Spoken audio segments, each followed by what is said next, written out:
અહીંયા કયું ગ્રેવી વાળું શાક બનાવ્યું? ગિલોડી બટાકાનું અલગ જ રીતે મસ્ત ગ્રેવી વાળું શાક બનાવ્યું. ઓહો, કેવી રીતે બનાવ્યું? હેડ શીખવાડું તને. હેડો. એનું જો 250 ગિલોડી લઈ લીધી હો. એમાં બહુ પતલી નહીં સમારી. રોજ હું પતલી સમારું એનાથી થોડી મોટી રાખી હો. બરાબર. તમે રોજ એના એ ગિલોડી શાક ખાઈને કંટાળી ગયા હો ઓહો. એટલે હવે તમારે ખાવાની ઈચ્છા નહીં થતી. હું અલગ રીતે આજે શાક બનાવું એટલે મસ્ત. જો ગિલોડી નાખી દીધો, તેલ ગરમ થયું, તળવા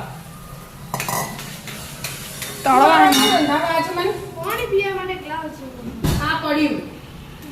જો ગિલોડી બધી નાખી દીધી, તળાવા 3-4 મિનિટમાં તળાઈ જશે ગિલોડી તો. તળી શાક બનાવવાનું? હા, અલગ જ રીતે આજે તો તળાઈ જાય? હા બેટા, 80% જેવી તળવાની. અને કાઢી દીધી કોણાવાળા જરામાં અને બધું તેલ નીકળી જાય. આપણે પાસે બહુ બધા પ્રકારના જરા આવે. હા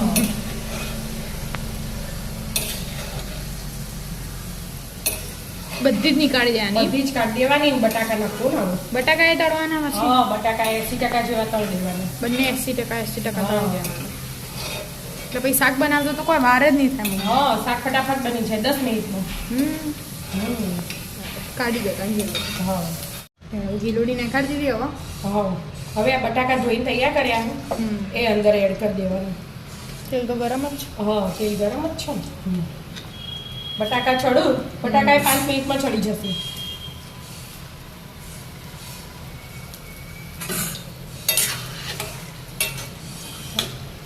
આવી રીતે તેલ નેતરા ને એવી રીતે મૂકી દેવાનું. એટલા મસાલો તૈયાર કરીએ આપણે. મસાલામાં શું શું? હા, આદુ,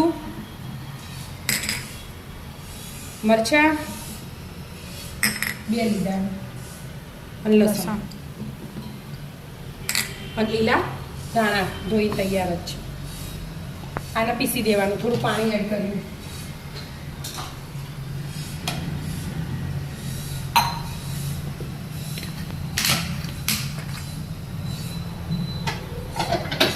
પીસાઈ ગયું? હા બેટા, પીસાઈ ગયું.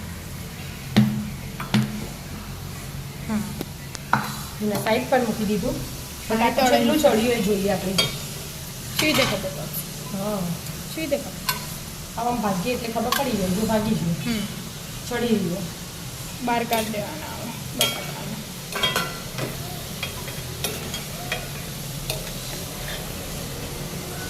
કાઢી દો બટાકા. હા, બધા કાઢી દે. બે વસ્તુ તળાઈ જાય. હા, તળે જઈ સાઈડ પર મૂકી દીધી હો. તેલ મૂકી દીધું હો, 2 ચમચી. વઘાર કરો. હા, એટલા તેલ ગરમ થાય ને એટલાને આપણે મસાલો બનાવી દઈએ. શાકમાં જોવો ને એટલું બધું મરચું લઈ લેવાનું એને. બરાબર. હળદર, ધાણા જીરું અને કિચન કિંગ મસાલો 1 ચમચી.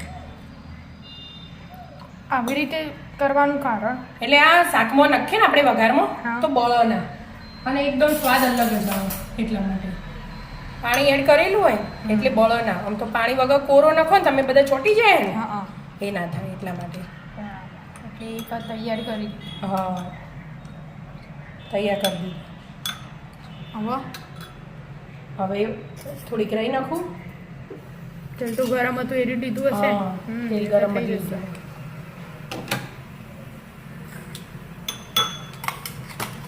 ફૂટી. હાલ જ ફૂટી જશે. એના એ ગરમ જ હતું ને એમાંથી તેલ કાઢી લીધું ખાલી. નવું નહીં લીધું, એમાંથી પાછું લીધું આજે. ચાલો.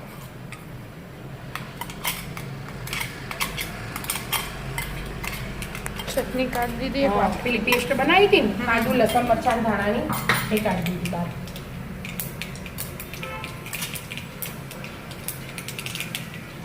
જીરું નાખી દીધું. હવે હિંગ, થોડો મીઠો, લીંબુ બધું મિક્સ કરી દીધું. અને હવે પહેલાં ચટણી નાખી દેવાની. દાણાવાળી છે. હા, એટલે લસણ અને મરચાં ચડી જાય. બરાબર. એ ચડી જાય ને એટલે સીધું મસાલા વાળું. નાખવાનું. મસાલા વાળું. હા, અને હવે મીઠું એ નાખી દેવાનું અને એને 2 મિનિટ ચડવા દેવાનું. આખા શાકનું બધું મીઠું આવી છે. હા હવે 2 મિનિટ ચડવા દો. મસાલો ચડી છે. હા બેટા મસાલો ચડી ગયો અને આ 2 ચમચી અધકચરા વાટેલા તલ અને શેકેલા સિંગદાણા 2 ચમચી.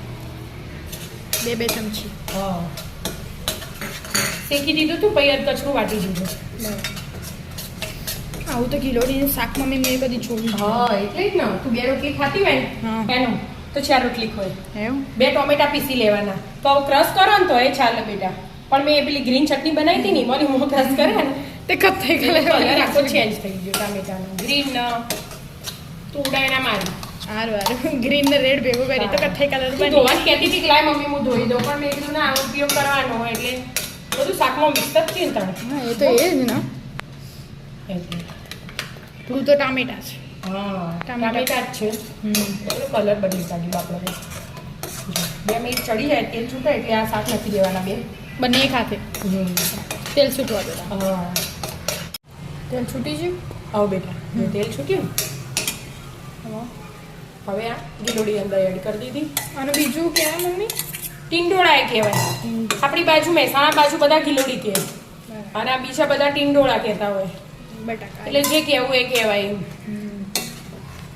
મસ્ત ગ્રેવી વાળું શાક બનશે. બનશે થોડું વધારે પડશે એવું લાગે આપણે શું વધારે પડશે? શાક. વધારે પડશે? ના ના મમ્મી આપણે 5 જણો અહીંયા છો પાંચ ચડાવીએ તો તો થોડું થોડું ખા. હા હવે અંદર થોડું પાણી એડ કરી દેવાનું થોડુંક જ. એકદમ અડધાનું અડધું જ ગ્લાસ. હા એટલા 20% કાચા હતા ને એ મસાલો બધું હાથે પી લે એમ. ચડવા દો થોડી વાર હા એટલે શાક રેડી થઈ જશે. થઈ જશે એકદમ લાલ ચટાક.